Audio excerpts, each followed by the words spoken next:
Christopher, what do you have over there? Yeah, and a kind of an unsurprising move, I guess, if you watched the way the last few weeks have finished. The Giants have fired head coach Brian Daboll. According to multiple sources, Adam Schefter, Mike Garafolo, and others, Mike Kafka, the OC, is going to be the interim coach. Okay, so listen, this is unbelievable. This basically sums up what it's like to potentially be a head coach in the National Football League. You get your first shot because you have, amongst other things, come up through the, I guess, Saban/Belichick tree. I'm sure Belichick was talking about Daboll to the Mara and Tisch family, saying, hire this guy.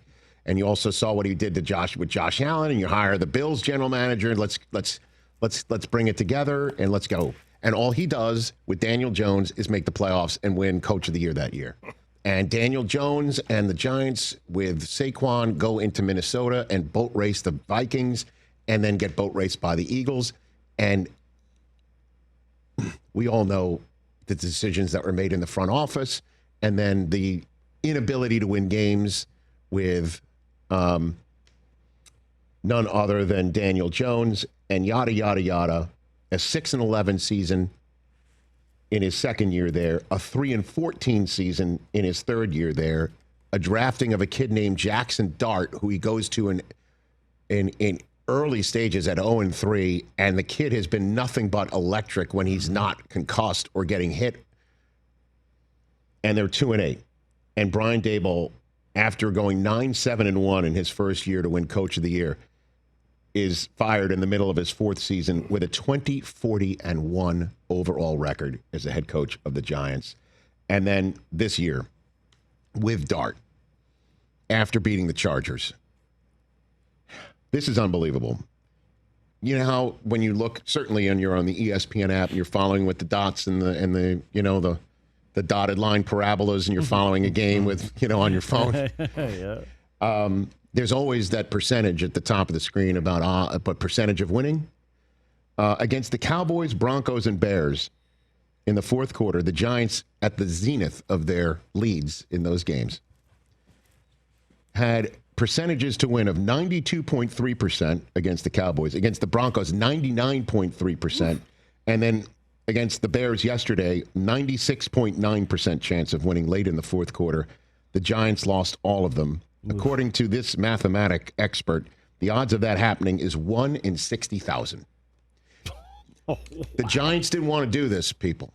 I know it. I saw it with them. They love this guy. They didn't want to fire him. John Mara did everything he could to try and hold on to give Daboll every chance. And Dart has been, again, like I said, electric. And clearly part of that has to do with Daboll getting him ready and coaching him up and all of that business. Of course, obviously, it's his own personal abilities as well.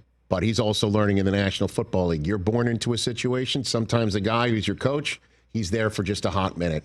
And now who wants to coach Jackson Dart in the New York City metropolitan area in the NFC East? I imagine they'll be lining up. This is absolutely going to be one of the best jobs that's available, especially since ownership doesn't want to fire you.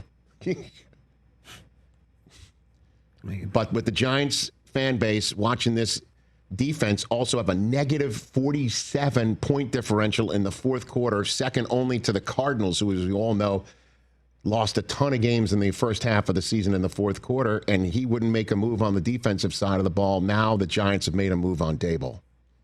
And it's Mike Kafka who's going to have to figure out how to protect Dart and win some football games for the Giants, who are back in the coaching search. Hour number 2 on our radio side is coming up. And so I understand why the Giants made a move like this. Yeah. I totally get it.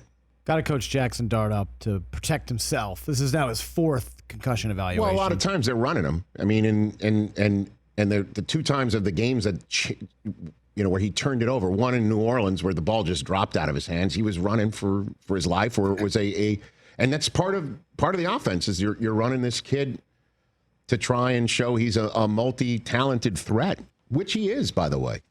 Yeah, big time. I have numbers to back that up as well.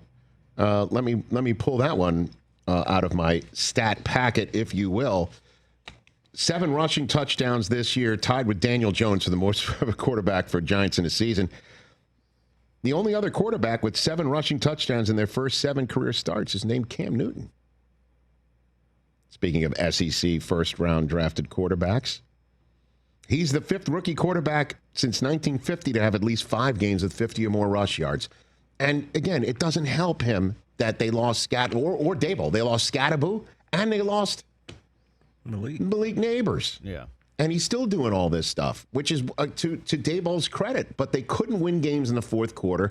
Defensively, they should be way better and get way better results than the ones that they are currently getting. Got talent on that side of the ball. And with the Jets having won 2 in a row, you take a look at the numbers.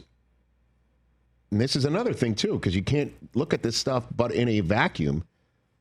You know, you take a look at the Jets' record over the last 5 years, and they're now a half game better than the Giants. And they've been brutal. They've been brutal. They have those 4 wins this year. They're 6-4, and firmly in the playoff hunt. That is the difference between winning in the NFL and losing, and being a head coach in the NFL or losing your job.